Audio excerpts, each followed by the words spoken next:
What's up, you guys? Back with another video here, and today we have Kyle Rittenhouse joining us on the channel. Kyle, really glad to have you here. I want to talk about a couple issues, but the first thing I want to get your thoughts on is an appearance that you recently had with Piers Morgan. You recently appeared on his show, and one of the clips that went viral from this interview was him asking about your trial and asking about what it feels like, he said, to kill two people. So let's play that now. You know, you're very young even now. What are you, 20 years old now? Yes, sir. And you've killed two human beings and wounded a third. I just wonder how that feels. I don't think that's an appropriate question to ask how it feels. It's not an easy thing to do. It's something I live with every single day. It's nightmares I have. It's something that I have to deal with. I have to deal with the PTSD and the trauma from having to do that. Right. I mean, but it seems to me your emotions are more about you and your trauma because your life was being threatened and that side of it, rather than the question I'm asking, which is simply on a human level, how do you feel about being so young and yet having on the record for the rest of your life now that you took the lives of two people, regardless of the circumstances? And like I just said, it's something I deal with every day. I deal with the PTSD and the trauma and the nightmares. It's not easy to deal with it. So it goes on for a little longer, but first of all, I want to say you handled this interaction with total class, total grace, and exactly the way you should handle a situation like this. And I find it ridiculous that Piers Morgan, maybe it's because he's from England, he doesn't quite understand self-defense laws, he doesn't understand the concept as a whole, he doesn't understand guns. But for him to ask a question like that, when we know from your trial that you acted in self-defense, that it's a situation nobody would want to be in, but that you did so as an act of self-defense, and not because you were out there looking for someone to harm, it's a pretty inappropriate question, very disrespectful, and I don't think he would ask that same question to a military member that fought overseas. And now that you've had a little time to, I guess, process this or just see this clip go viral, what do you think about him asking this question, and what was your reaction at the time? Well, Otto, when I was asked that question by Pierce, I was honestly like kind of in shock. Like I had to pause for a second and just think, like, is this really happening? Did he just ask me this on live TV? Like, this is somebody I've never talked to before, I've never met, and he just opens up with trying to bait me into a question. And I was kind of disgusted by that question. That's just not something you ask somebody. It's disrespectful and it's wrong. And especially what he prefaced that question with, you know, he said context aside, he said disregarding the context, which is absolutely insane. Context matters in all situations and especially yours. And it reminds me of the mainstream media tactic that they use a lot is they look at a situation, they remove all the context, and then they say, well, he should have done this or that without looking at the context. Do you see that trend amongst mainstream media, you know, doing this to many people? And what's your reaction as somebody that was in a situation, you know, that had this big, long trial, and as a young man that I feel like the mainstream media really has tried to vilify it over the years, disregarding context? Honestly, I'm not surprised. I wish I was surprised, but the mainstream media is going to continue doing it. They're going to defame people constantly. They're going to continue to attack people, and they're going to continue to lie and spread hate, just like we saw with the Kansas City Chiefs fan, who, by the way, is Native American. His father is on the board of the tribal leader thing in California, and his grandmother is part of the tribe. So calling him a racist is absolutely disgusting, and he's a 5-year-old kid, and that just needs to stop. What they did to Nick Sandmann was disgusting. What they did to me was disgusting, and it needs to stop. But to be honest, I don't see it ending anytime soon. Yeah, well, that's exactly what I wanted to ask you next. You know, when I saw this Kansas City Chiefs story of a young fan dressing as a Native American and then being smeared and slandered and defamed as wearing blackface, when in reality he was just wearing a costume, I thought about you. I thought about Nick Sandmann. I thought about the Gaston Flag Kid.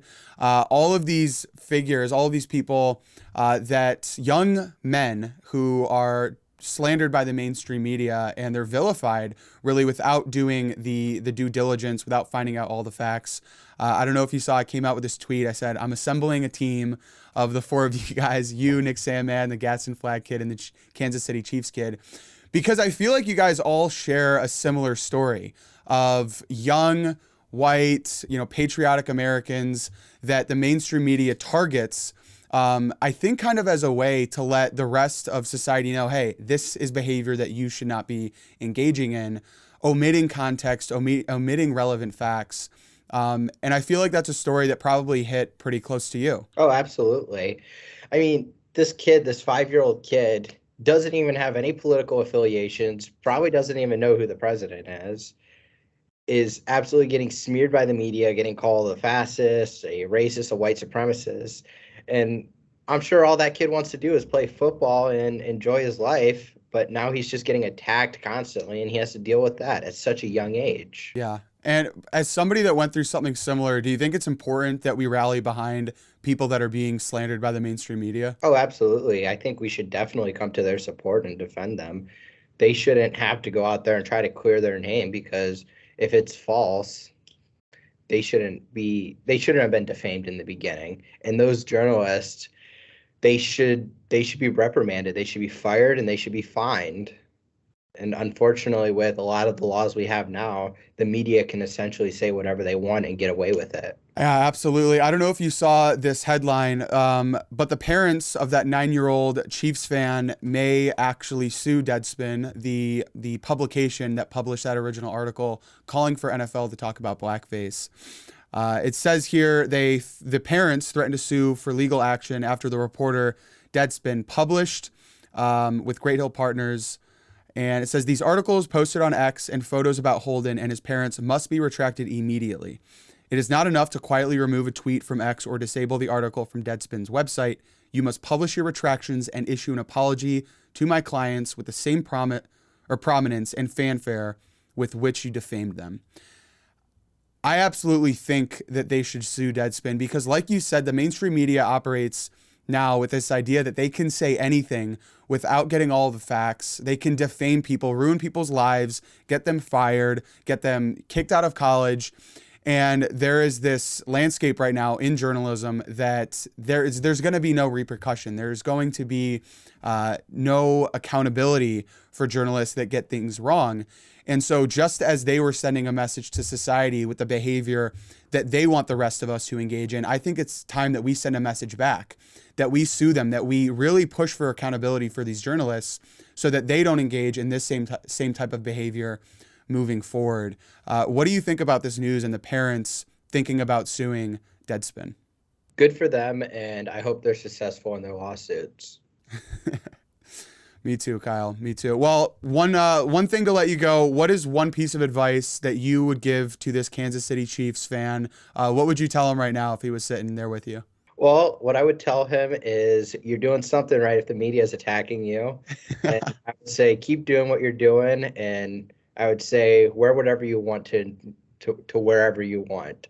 This is your life. Don't let anybody else control it. If you want to paint the Kansas City Chief colors on your face, go ahead and do it. This is America, and you're allowed to do whatever you want. Before we leave, tell us about your book. Tell us what it's about. Tell us about your book. Yeah, absolutely. So my book is a pretty much tell-all. I write about my entire life. I disprove all the media narratives out that are out there. A lot of the media said I was this privileged, had everything handed to me kid, when that's not true. What's true is I had a mother working 80-hour weeks, trying to put food on the table, and a drug addict dad, and it wasn't easy growing up.